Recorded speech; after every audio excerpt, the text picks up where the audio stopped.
Monsieur Mathias Hubert, bonjour. Vous travaillez aux éditions Olizan, qui publie un livre intitulé Contes populaires du Cambodge, du Laos et du Siam. Alors, il a été écrit il y a longtemps. C'est un ouvrage original qui date du 19e siècle. Il a été écrit par Auguste Pavie.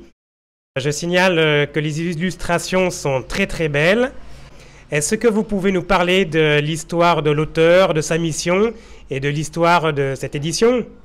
Auguste Pavie est un des grands explorateurs français d'Indochine. Il est né à Dinan, en Bretagne, en 1847, dans une famille très pauvre. Il n'a pas eu d'éducation formelle. Il est entré à l'armée à l'âge de 17 ans et envoyé en Indochine. Il n'est pas resté longtemps dans l'armée. Il a pu intégrer le corps des télégraphistes et c'est lui qui organisait et surveillait la construction de la ligne télégraphique entre Phnom Penh, Kampot et Hatien. Et il a appris le khmer.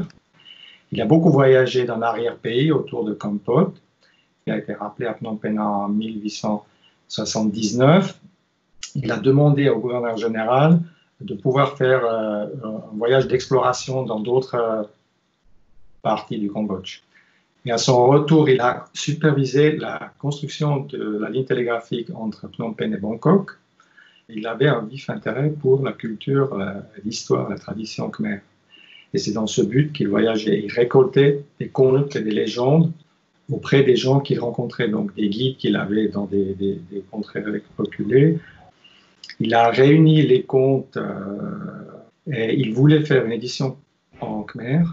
Les contes n'avaient jamais été écrits. Il se rendait bien compte que c'était une tradition qui était déjà à l'époque en perdition et il voulait leur mettre à leur disposition un corpus écrit de leurs contes. Le livre a été publié en 1902, depuis il n'a jamais été réédité. Et c'est nous, il y a 3 ou 4 ans, qui avons réalisé une réédition. Alors c'est assez particulier puisque vous-même n'étant pas l'auteur du livre, vous êtes éditeur. L'auteur Auguste Pavie est donc décédé il y a fort longtemps et ces contes sont issus de la tradition populaire. C'était des contes qui étaient transmis oralement, donc les auteurs sont inconnus évidemment. Quels sont les contes khmer qui figurent dans cet ouvrage et quelle est leur originalité ?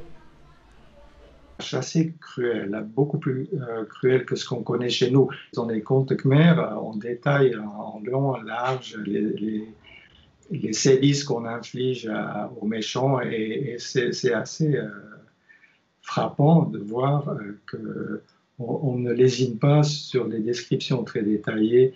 Ce qui est intéressant dans la démarche de Pavie, c'est qu'il situe les contes dans le contexte. Donc, il raconte ses voyages en arrière-pays khmer et il dit on s'était perdu, on est allé chercher des guides pour nous sortir de ce mauvais pas.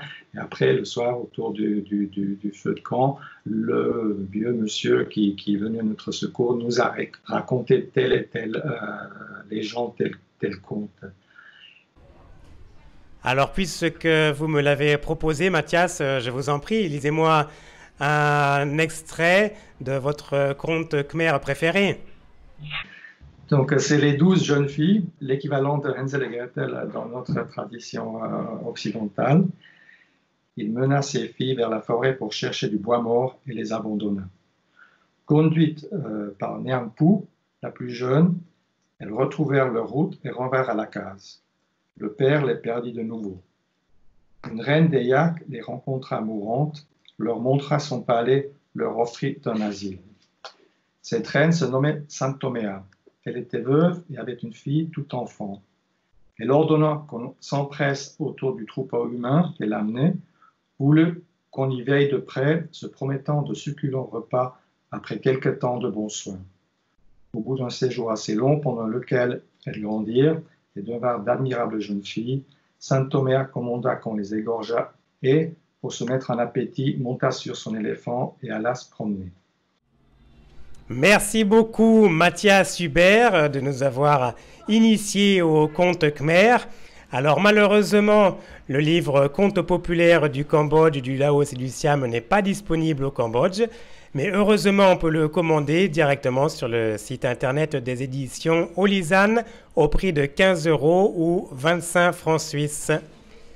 Yann en visioconférence depuis Phnom Penh avec la Suisse, tmaitmai.com.